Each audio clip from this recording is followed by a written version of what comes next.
Hey everybody, welcome back to Inside the Five. It's Stav. And it's Griff. And today we got Celtics talk. We got college basketball talk. We're going to preview some of the games that are on Saturday. We'll go over some of the games that have already happened this week. And a little teaser, we might even talk a little hockey if time permits. Griff, what do you say? The Bruins!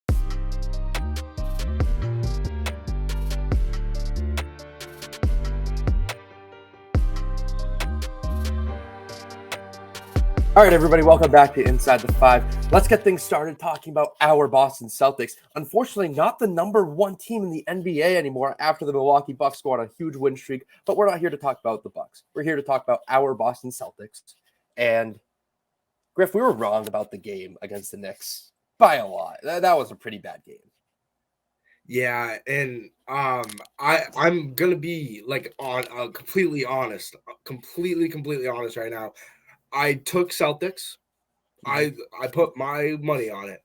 Celtics -2 and the over at 224.5. And it was literally the opposite. And when those moments happen, I get I start to shake and I close my eyes and I get this weird feeling in my head. Just reminds me of every single Sunday of the fall where I pick a team and I pick the over under and I was just completely wrong on both sides. I'm getting nightmares because of the Celtics loss, and it makes me remember, because you remember this past football season.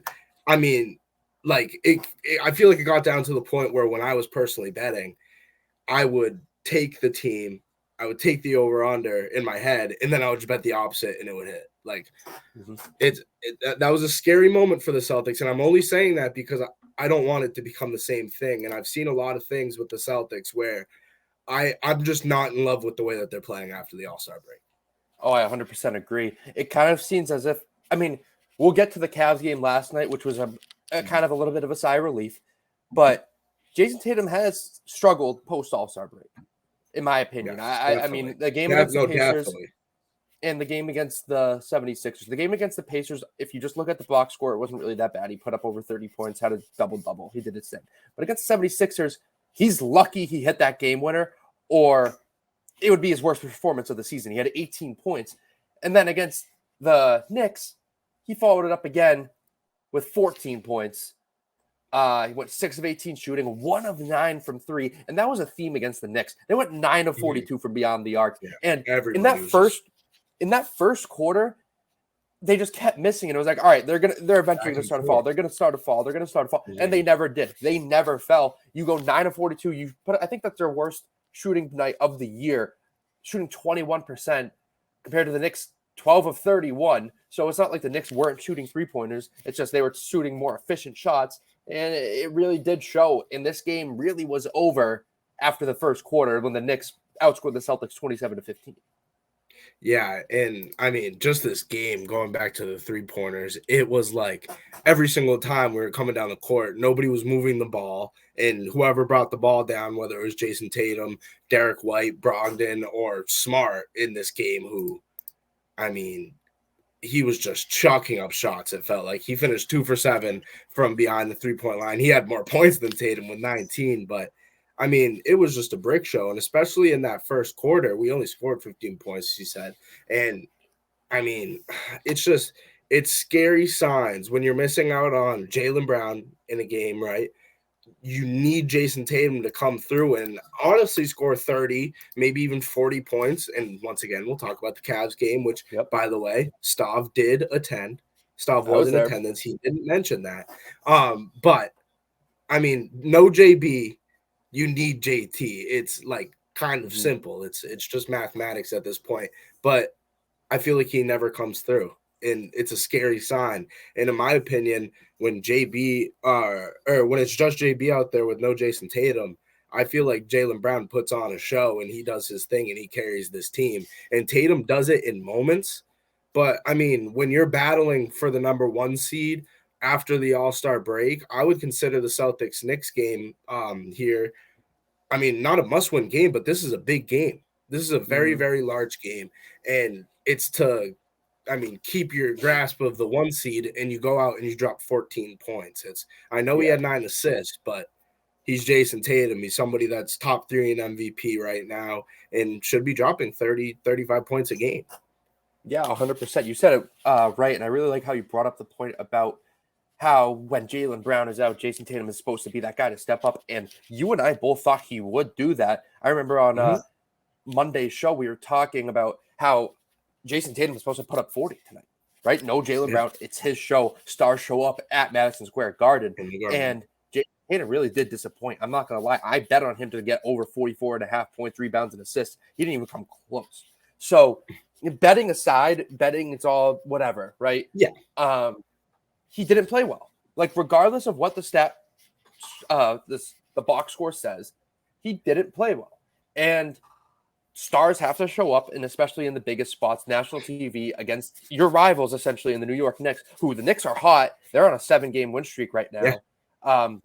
You got to be the team to end that, especially when you're supposed to be the number 1 seed in the East. But overall, the post All-Star break, the results in the box score have been okay, right? We're 3-1 post All-Star break. We just talked about the 1 loss. Let's talk about the 3rd win against the Cleveland Cavaliers last night with me in attendance. This was a big rebound game for Jason Tatum. This was huge for him. He, especially in the second half, first half he was a little slow getting on the scoreboard, but he did rebound. He did his thing. He posted a near triple-double, 41 points, 11 rebounds, 8 assists. That's a Jason Tatum we all know and love. I want to preface this by saying at halftime, Jason Tatum points and assists was over 38.5. Smash that. So with every bad comes some good, and we finally, you're right, got a good game from him. He did well. He got to the free throw line at a very good rate, and he shot well at the free throw line. He shot 11 for 14. He rebounded the ball. He moved the ball around. He finished with 11 rebounds and 8 assists. And this is the exact game that we want from him. JB's in on this game. He has 16 points. He didn't really look anything too special at times, but I mean, it's one of those games where, Jaylen Brown's coming off after taking a few games off due to a little injury, and I expect him to be 100%. I honestly this is a Celtics podcast, and as Celtics fans, we are allowed to have like our favorites. I'm sorry, we are. Jaylen Brown is a guy that I would go to war for. Like just the way that he is on the court is just, a different. He's somebody that we need, and he's willing to step down in those moments and let Jason Tatum take 21 shots. Let him have his 40-point games and all that. And I think he's the best sidekick to Jason Tatum, and I wouldn't call him a sidekick, but Jason Tatum's the number 1 guy. Yeah, exactly. It's not so much as a sidekick; it's more of a number 2, right? And in my opinion, it's like 1A and 1B when you come down to Jason Tatum and Jaylen Brown, because both can give you 40 on a given night. And Jaylen Brown, I like exactly what you said about Jaylen Brown again, where he's a guy that embodies kind of the culture of what this basketball team is, right? He's a guy who I feel like is one of the greatest competitors on this team.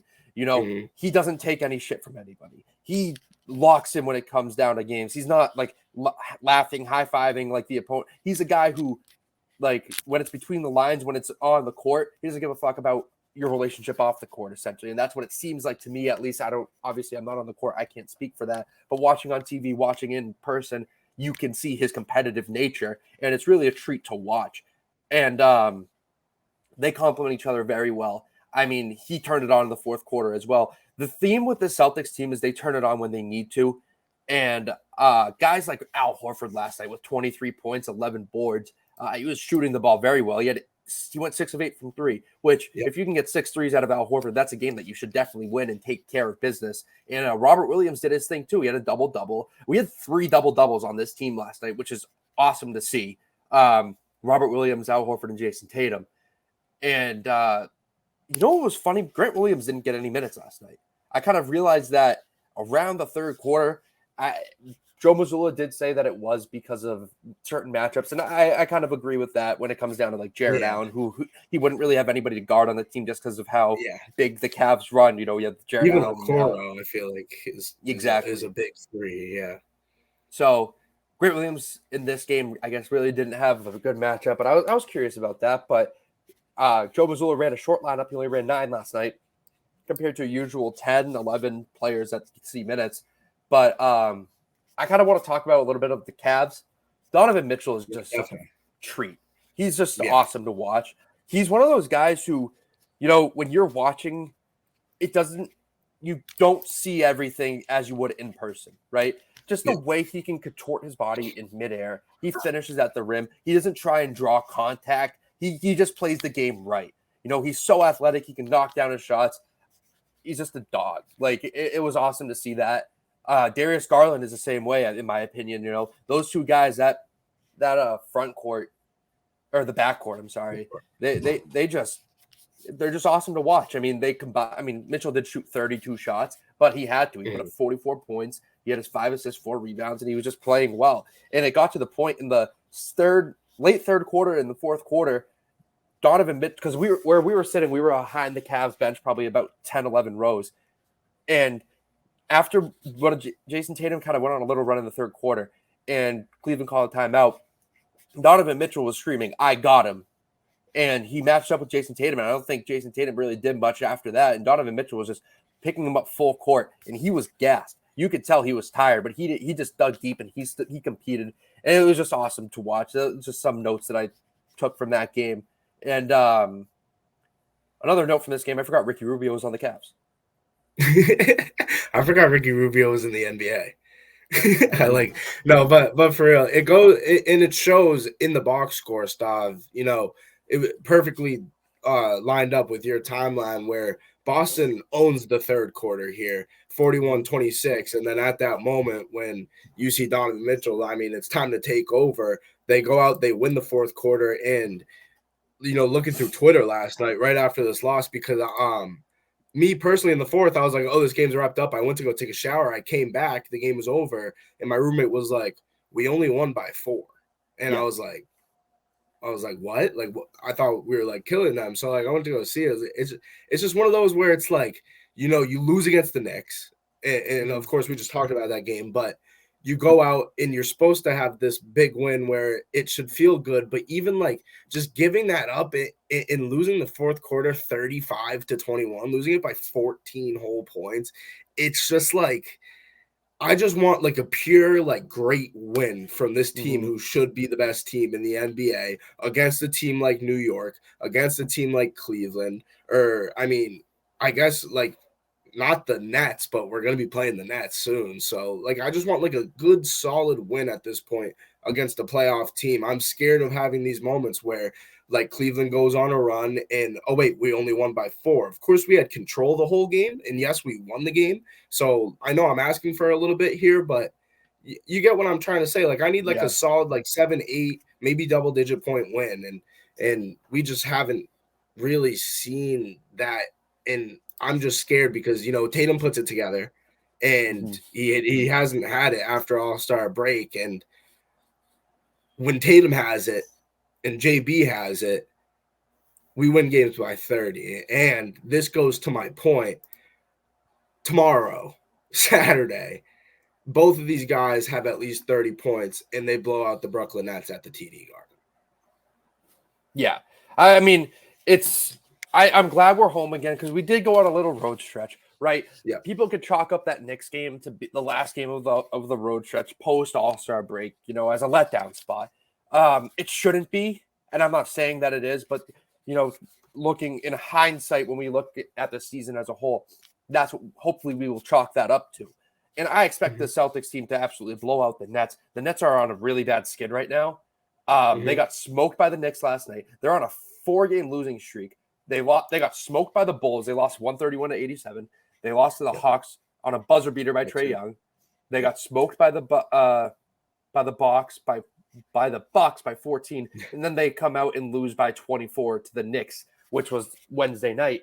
And now we have this. The Celtics are up obviously on Friday, so let's see. I'm excited to see what the Celtics team can do. Usually, we take care of business against the Nets, especially as of late. Let's hope that trend continues, and let's get the Celtics let's get them back into that first seed because that first seed really is going to be big, in my opinion, because that Yes. first seed determines whether you face either the Atlanta Hawks, Toronto Raptors, or Washington Wizards in that first round, or you face the Miami Heat. And we all know the Miami Heat, although they are a 7 seed and although they are struggling right now, that's not a team you want to see in the first round. So they'll tire you out. I think the Celtics would win probably 5 or 6, but yeah, you don't want to face. You want Milwaukee to face them. You want Milwaukee to face them, and then you want to face a team like Atlanta and take them in 4 and rest up for the second round.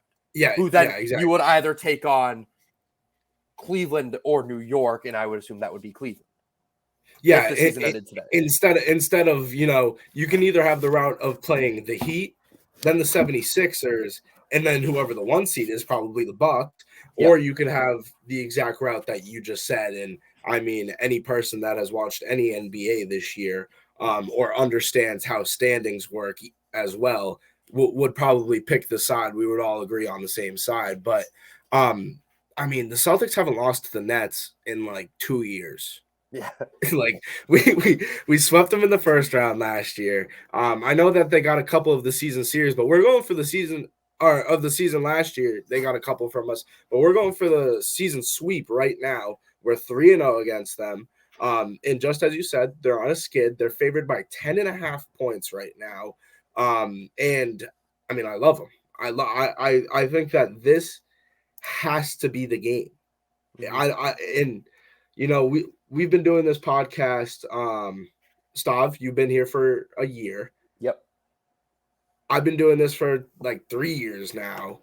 2 years, 2.5 years. And I feel like every single season around this time, I say the same thing. I'm just waiting for this game to happen, like this statement game, the start of our championship DVD. That's why I always bring it up. That is the first thought that I have in my head. What is happening? We went on a crazy run in the first half, and it makes me think of last season where we were sucky in the first half.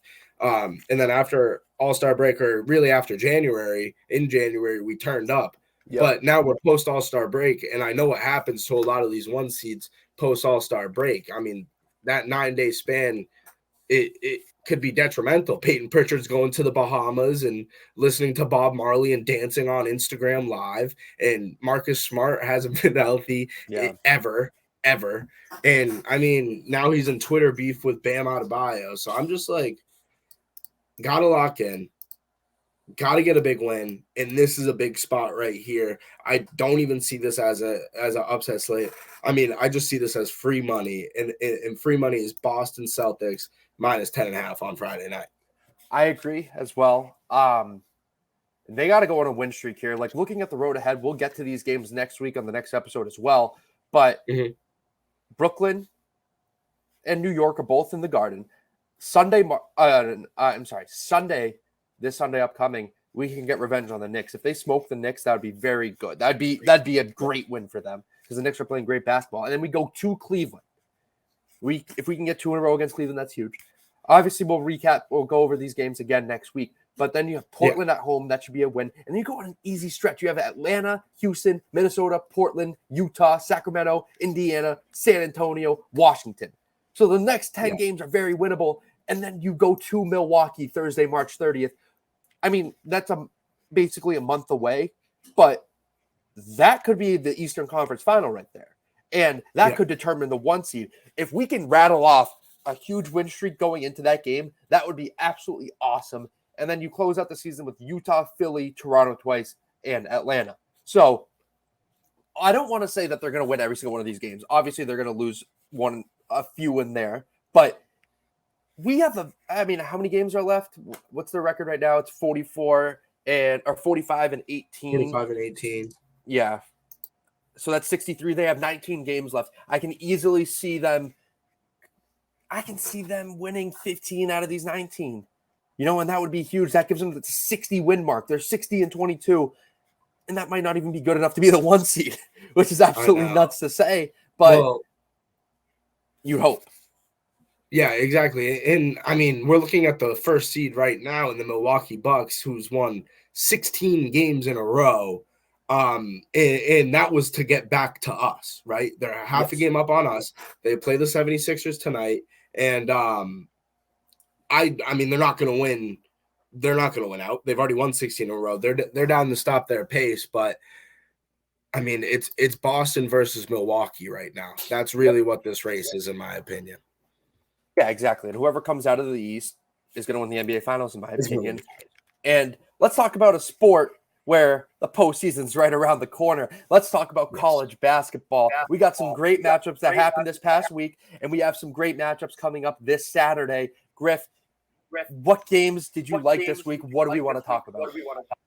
All right, so we're going to be covering some Wednesday games. I got three for you here, starting in the basketball version of the Iron Bowl. Auburn, Bama. What a crazy game. Bama goes into this game, obviously, as the 2 seed. They're in the spotlight. They're going to be in the spotlight for the rest of the year. This is an upset slate. The 19-11 Auburn Tigers going into Tuscaloosa. And I mean, putting up a real big fight against Bama. Bama fought back in the second half of this game and brought it into overtime. I mean, this was a crazy game. Going into overtime, Bama was still favored by 4.5 points. I took the money line, fun fact, because this is my team to win the national championship. Because once they are in the light, once they have these big moments, and this game was on ESPN, everybody tuned into that overtime, and I just feel like they know it, and they feel like a different energy, and they come through. This is the best team in prime time in college basketball. And when all the lights are shined on them, and when all the eyes are on them, they excel. They are better than what they normally are. They like to be in the spotlight, and I think they'll have no trouble shooting in Houston, Texas this year, because I have them going to the Final Four. I have them winning the national championship. I'm just going to be 100% honest. This was a statement win for the Crimson Tide to get it done at home in an upset slate. This is upset week, by the way. So Bama dodged it, and we're going to talk about who they play on Saturday, Stav, but this is a big, big win for them, and they're going to remain that 2 seed. Yeah, I mean, they might even climb up to the 1 seed by the end of the season. And this team is just very deep, in my opinion. Obviously, you're at the top with Brandon Miller, but then you got guys like Javon Quinley who are going out and giving you 24 points in a huge game and a huge slate like this. This team is they're built to last in a tournament. I'm not trying to jinx them when I say that, but it's a very deep team. And exactly what you said, whenever the light is shined on them, they succeed, right? And they're always in the upsets watch, and when the lights shine bright, when they have all this adversity that's going to them, they always prevail. And Alabama right now has a target on their back. There's no doubt about it. Whether it be off the court issues and on the court performance, they have a target on their back, and they prevail consistently. And this team is going to be a treat to watch when it comes to conference tournaments and when it comes to March Madness. Yeah, and I mean, if anybody's going to jinx some stuff, it's me. I just said they're winning the national championship. So, but no, for real, it's a big win for them. We'll talk about who they play on Saturday because that's an even bigger game. But we'll move on to a little bit of Big 12 action, not the Big East yet. I got to calm down. Texas, TCU. This, as I said, upset week, Stav. This was, as they call it, the perfect storm. TCU going into this game as the number 22 seed, get a big top 10 opponent coming into their house. And what do? You put them down like a sick dog.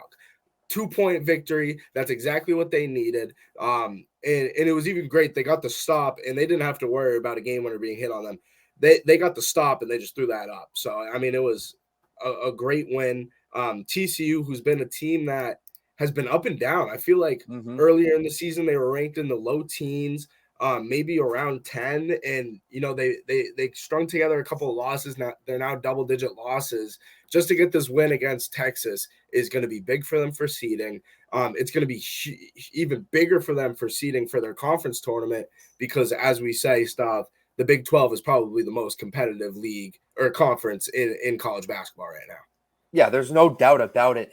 And I remember last episode when we go on like a 5-minute tangent about listing the ranked teams that come out of the Big 12. And if we break down how TCU's schedule has gone up to this point, it's a lot of early season losses that have put them down to the ranked 20th. And that's not even a bad thing. As of late, since January 4th, they've only had one loss, and that was to Northwestern State. So it was an upset. And if we don't include that, I'm sorry, what the hell am I saying? I looked at their schedule in complete reverse order. I was like, what the fuck am I? All right. But so reverse everything I just said. Yes. Their early season, Yes. Their early season performance it really catapulted them to be in the top 25, and then they started getting into conference play where and it's they struggled against. Yeah, they struggled against the Big 12. And ever since the new year, that's where all their losses have taken place.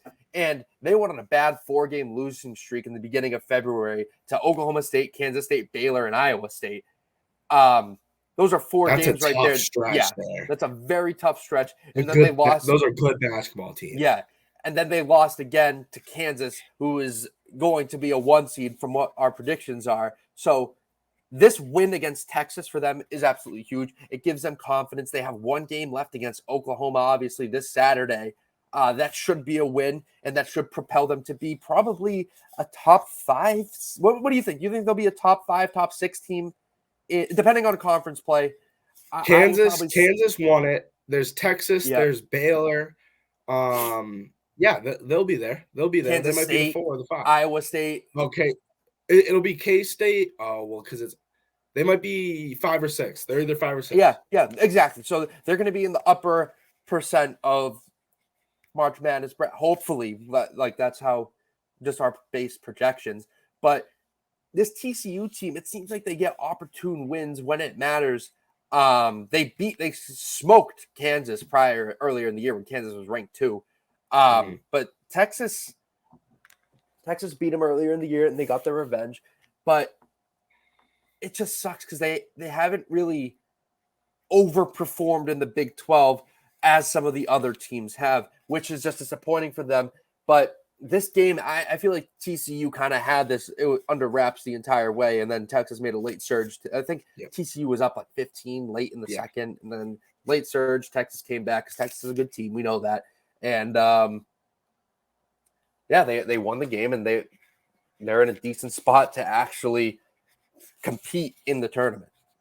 Yeah, that's a big win for them. It's going to get them their ranking down to, my guess is around 14 to 16. If you're looking at the King international ranking system. I have a system. The computer's in the back. I have a whole system. So I got them around 14 to 16, depending on their game against Oklahoma on Saturday, because Oklahoma is the definition of an upset slate this year. That they win basketball games that they shouldn't win. They're not going to be ranked. They might sneak into the tournament, but who knows? But to cover up Wednesday's action, we got to mention a little Big East game. We are a Big East podcast.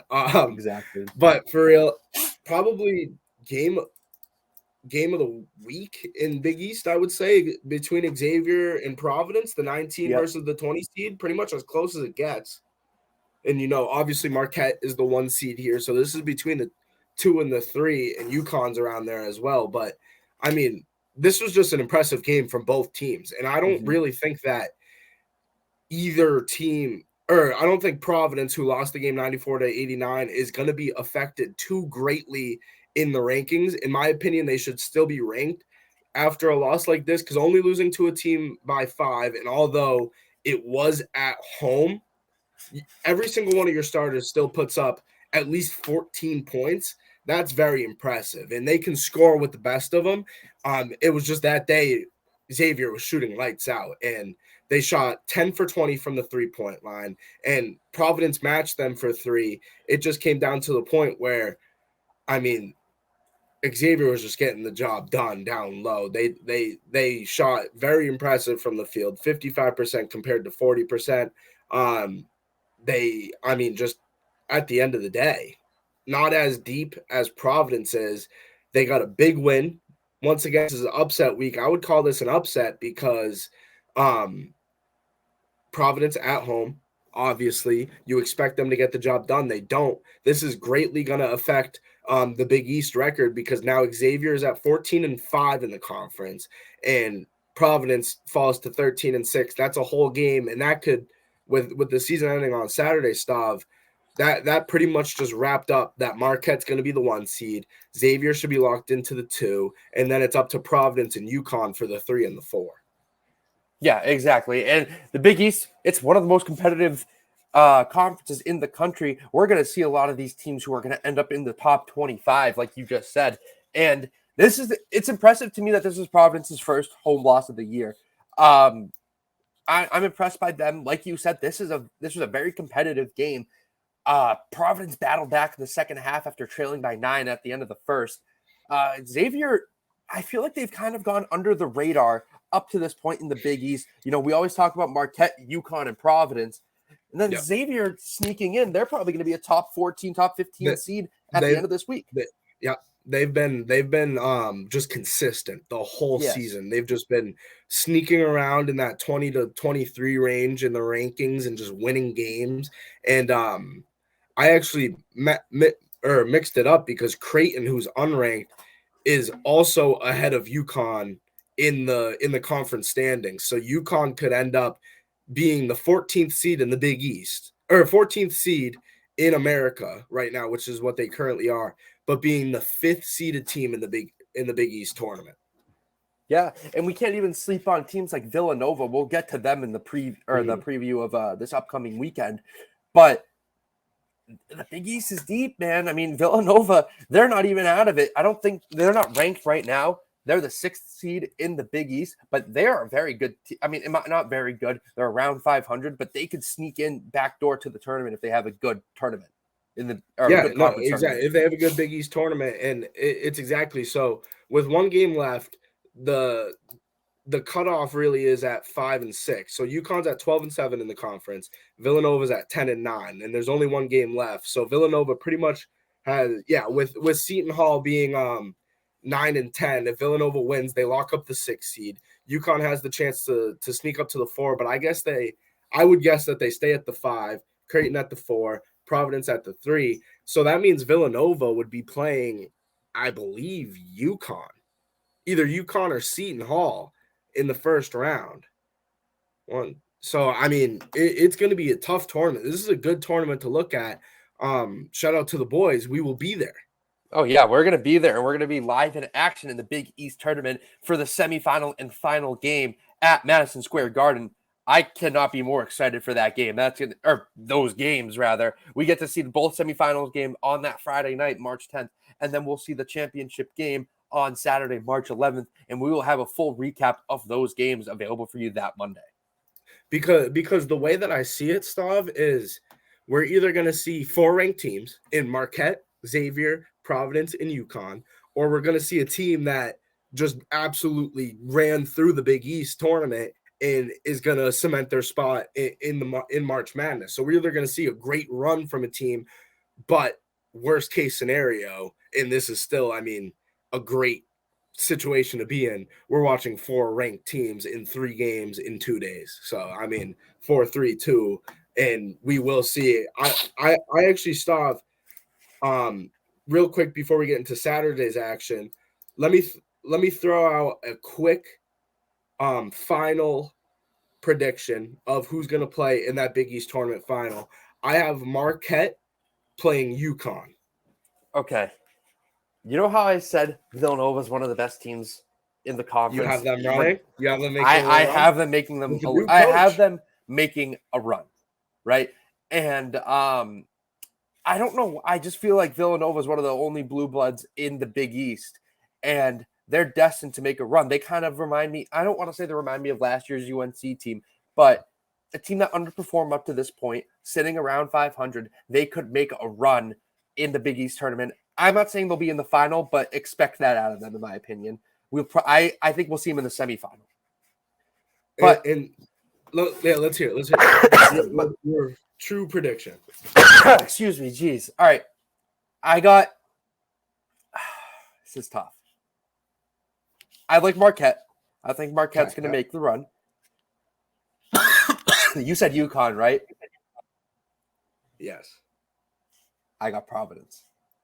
Providence, I like it. I like it. And going back to your point on Villanova, the run that you could see them making will start this Saturday, or could start this Saturday when they're at home against the 14th seed in the nation, UConn Huskies.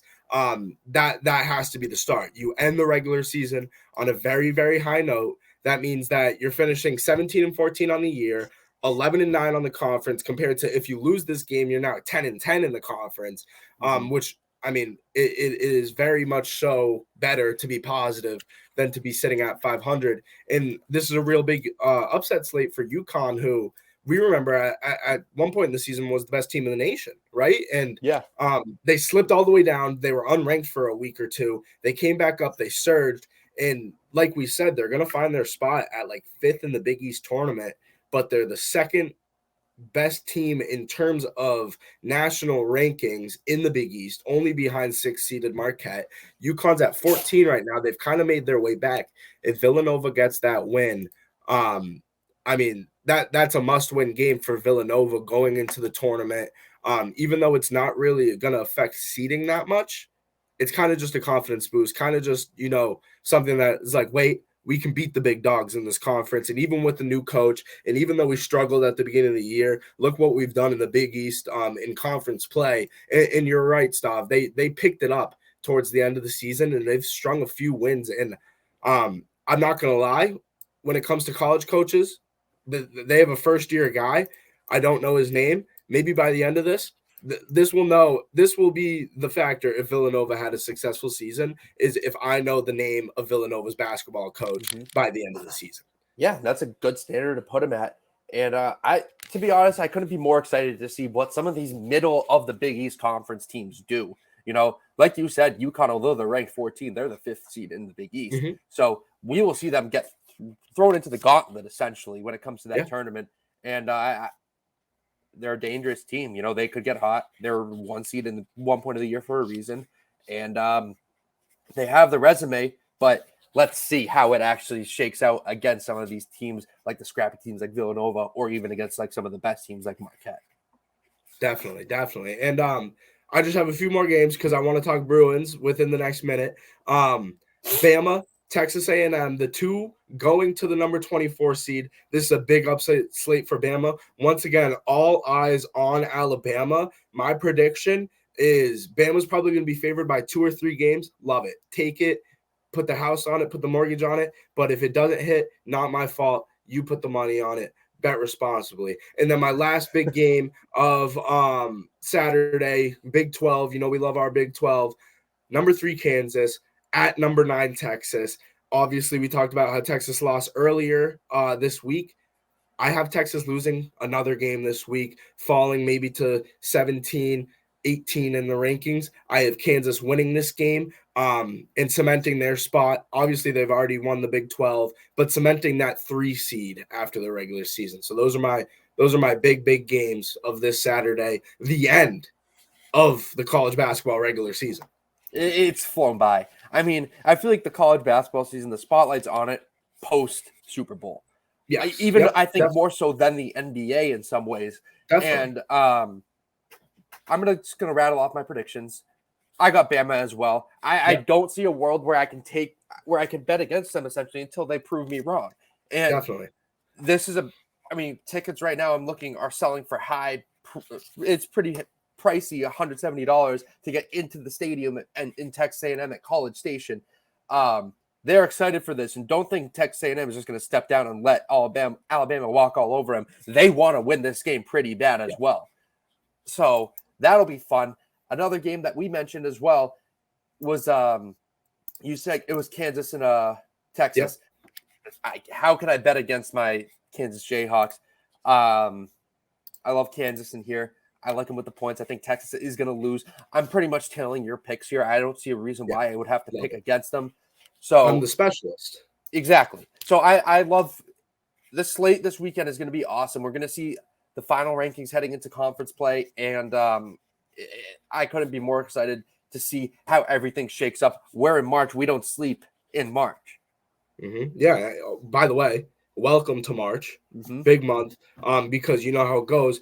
Conference tournaments, March Madness takes us into April, and then March Madness is over, right? No, Masters. Yep, So exactly. It's like, I mean, this is the best time of the year.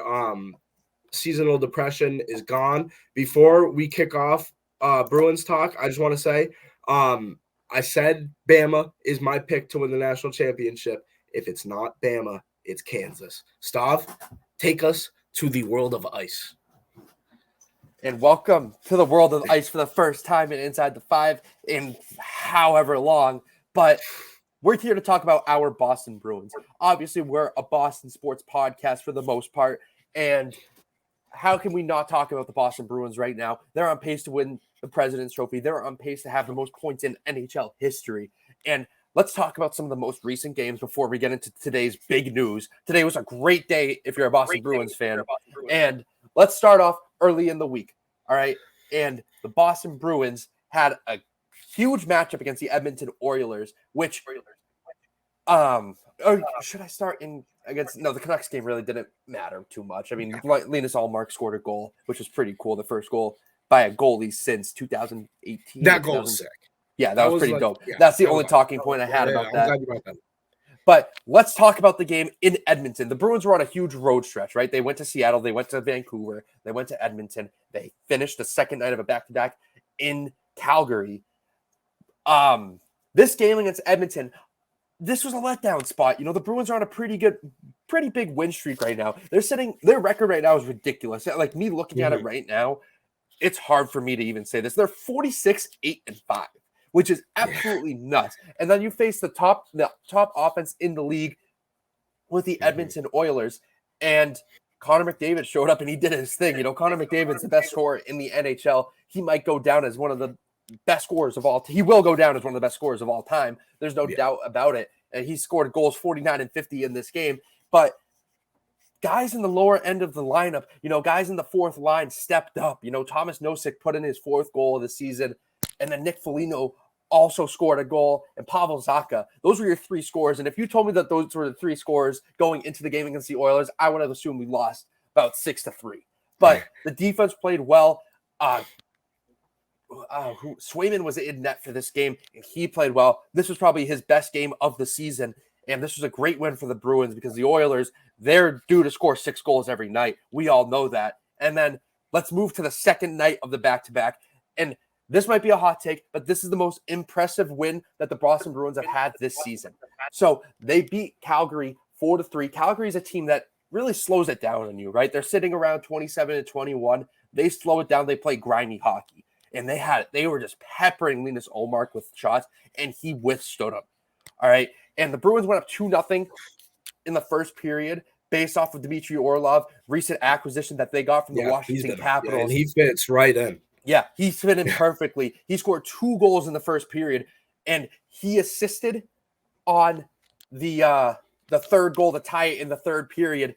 And the Flames really looked like they were about to run away with this game, right? Bruins went up 2-0, everything was high, and then the Calgary Flames rattled off 3 straight goals and went up 3-2 with 11 minutes left in the third period. It was hard for the Bruins. At that point in time, when the Calgary had 3 goals to the Bruins 2, Calgary was out shooting the Bruins 47-11. And usually when that's the case, you're done. You're not even going to come close. And then 6 minutes left in the third, Dmitry Orlov finds Pavel Zacha after DeBrusk takes an absolute nasty hit in the middle of the ice. Like we say when we play Chell, take a hit to make a play. That's what Jake DeBrusk did, setting up Dmitry Orlov to set up Pavel Zacha on the cross-crease pass to score a goal on the power play. And then overtime, one of the most electric goals you'll see in hockey. Patrice Bergeron found Charlie McAvoy after an absolute hustle play from Brad Marchand to take the puck and keep it in the zone, cycled it around, and they found Charlie McAvoy with 5 seconds left in overtime, seals the win in Calgary after getting outshot. The Bruins had no business winning this game, but that's what great teams do. They find ways to win.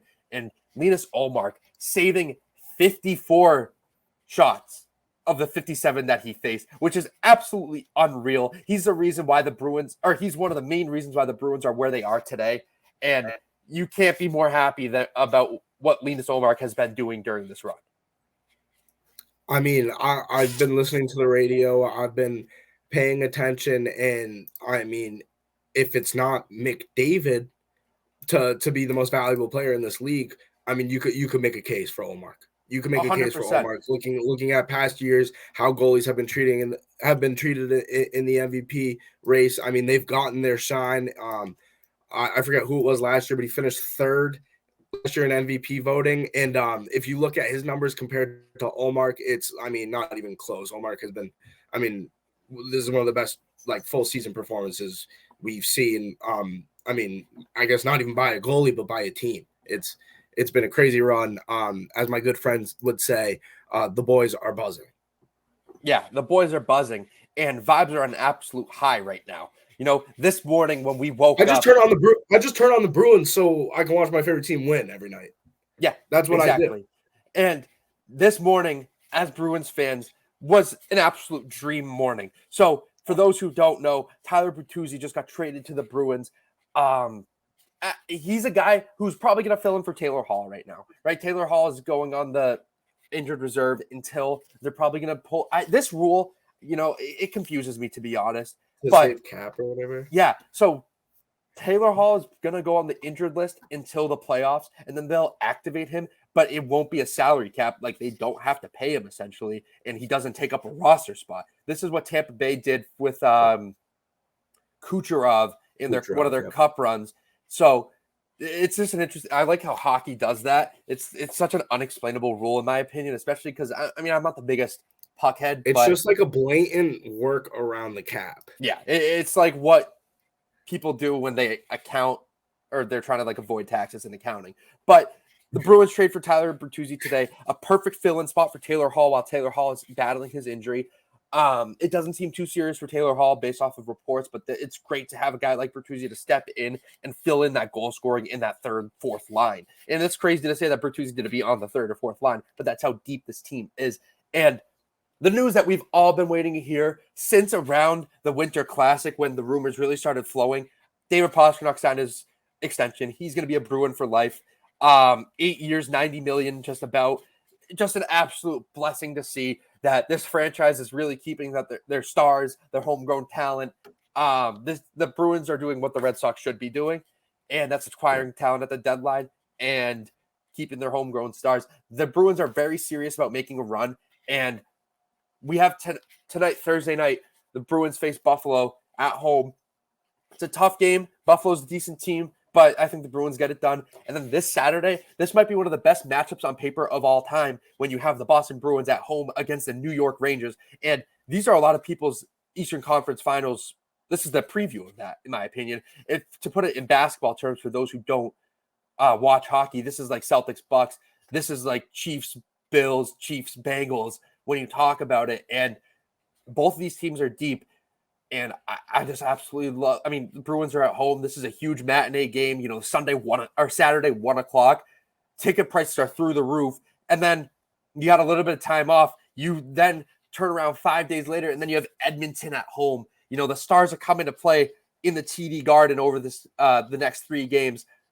I can't bet against the Bruins at this point in the year. This is a huge test for them. If they can prevail, the rest of the season should be a cruise. Yeah, and I mean, perfectly put. It's a beautiful time to be a fan of Boston sports. And a team that doesn't disappoint is this team that we're talking about right here. I know we're running short on time, but one thing that I wanted to mention, since we are on the topic of hockey, shout out Jonathan Quick, American hero, sent away from his beloved home. He's an LA King for life. Retire his number immediately. Yeah, that's all 100%. I have. He went to Columbus, right? Yeah. Yes, he went to Columbus. It's kind of a random low key move, but I mean, hey, how about us talking hockey? Stanley Cup champion. Yeah, I mean, American hero. Unbelievable. Hockey's I wish the NHL did a better job publicizing and marketing their sport, because they really do have a great product. I think if you enjoy fast-paced sports and like what hockey actually is, it's the most enjoyable sport to watch. You know, there's no BS in basketball with the fouls and the free throws and complaining. These guys are just here to do their job, and they do it well. And there's a lot of fun teams out in the league. Watch out for the Boston Bruins. They're on pace to do some historic numbers, and I can't wait for postseason hockey to start. Hopefully we talk about them soon before then. But other than that, I got nothing else to say, Griff. You take it away. Yeah. Well, we hope you guys enjoyed. And as I was looking more into the Jonathan Quick trade, he actually got sent once again from Columbus to Vegas. I didn't even see that. So honestly, in the long run, works out for him. He's going to have a ton of fun there. He's in his late 30s, early 40s. No better time to be in Las Vegas during that time, because after that is the end. I'm kidding, though. We hope you guys enjoyed this episode. Glad we could fit one in. Stav is on the move. Stav, I hope you enjoyed the Cavaliers. Stav also told me he's going to the Bruins game this weekend and every single game until we go to the Big East tournament. So Stav's gonna have a lot of right, Stav? Yeah. Funded by Inside the Five, yeah. Yeah, tax write-off. But we hope you guys enjoyed. We will catch you next week after Bama wins, and peace.